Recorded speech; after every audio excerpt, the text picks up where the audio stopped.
Bună ziua, dragii mei și sănătate. I hope everyone's still okay. We noted today the death of the dissident author Paul Goma in Paris, who died of coronavirus.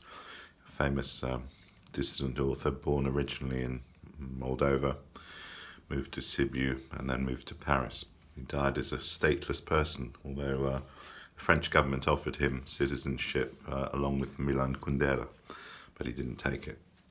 What I want to talk about today is transport and the many forms of transport there are in Romania.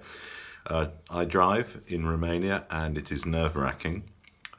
You have to adopt a policy of defensive driving. Assume that the person coming around the roundabout will not stop, and assume that you're likely to get into a collision at any moment. I mean, some of the worst driving I've ever seen, worse than Italy, and it is terrifying. But there we are. As the song had it, a man ain't a man with a ticket in his hand. You need wheels. And that's what the Romanians believe. The price of petrol and diesel here is about the same price as in England, in the UK, which is extraordinary because Romania is a producer of oil. You see nodding donkeys as you drive across the plains of Oltenia. But they must be taking a huge tax at the pumps because the price is exactly the same, so it's very expensive to drive. There are only two motorways in Romania. One motorway goes from Pitești to Bucharest, and the other one goes from Bucharest to Constanța, the Black Sea coast. Now, if you drive around Malta, you see lots of signs, lots of good roads now, and funded by the EU. I'm sure the EU must have pumped money into roads in Romania, but somehow it hasn't found its way onto the roads. Not to be too negative about the roads, they are dreadful in the main.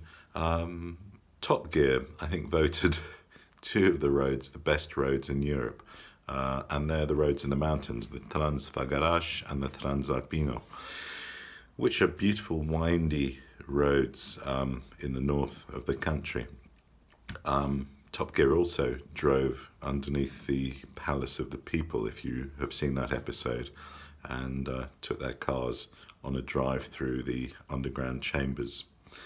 They also took 3 supercars to Mamaia, thinking this would be very impressive and no Romanians would have any supercars, only to find that all the Romanians living in Mamaia had supercars, and they were just one of many. The train service is subject to delays, underfunded. It's cheap though. It's cheap to travel by train. There is a private train service that goes from Craiova, where I am, to Brașov, and in the summer to Constanța, and it's called Hyperion. It looks absolutely fantastic. But the train stations won't sell you tickets for this particular service. They sort of deny that it exists because it's in opposition to the state railway. So you have to buy a ticket on the train, or you go to a travel agent to get a ticket. But Hyperion has very comfortable seats. It has libraries on board. And I haven't tried it, but I want to try it. The classic Romanian way of driving is machismo, tailgating, overtaking on blind bends, etc., etc. You turn right, you can turn right on red. I think that's like the USA, and that doesn't help. That leads to other problems.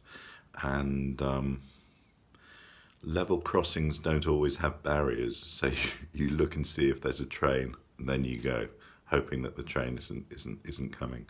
So it is fairly dangerous. One Romanian tried to embarrass the government about the poor state of the roads by building a strip of road in his village, about 100 meters long, and that was the cause of much hilarity.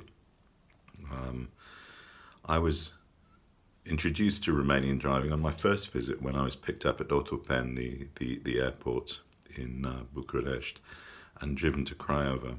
and my colleague who was driving me was talking simultaneously on two mobile phones while overtaking, and she was steering with her knees, and I just thought, wow, this is a different world. Taxis are surprisingly affordable. If you come to Craiova, I think it's one lane 99, so say 40p per kilometre. Very affordable. You can go from the north to the south of Craiova. It's about 6 kilometres.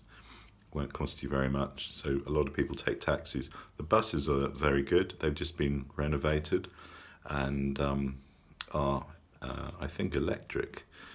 So they're fantastic, and they have Wi-Fi in the buses, so you can surf the net as you travel around the city. Taxis elsewhere, you've got to be a bit careful. You can pay as much to go from the Gara de Nord, the main station in Bucharest, to the airport as you paid to go from Craiova to Bucharest on the train, because there isn't much control. They will try to negotiate a deal with you rather than turn the meter on. However, Uber has now reached Romania, so next time I go to Bucharest, I'll be using Uber taxis because it's a bit fairer. Okay, I think that's about it.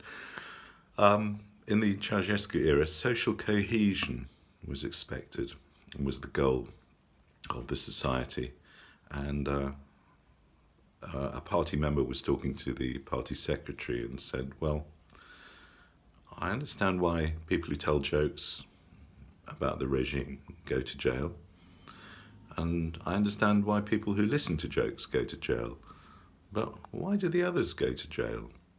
And the party secretary said to him, because they weren't taking part in the life of the organisation. I'll see you tomorrow, and tomorrow we'll be talking about tourism and what I would recommend you see if you come, and I hope you will come, to Romania. Bye for now. Sănătate. La rivedere.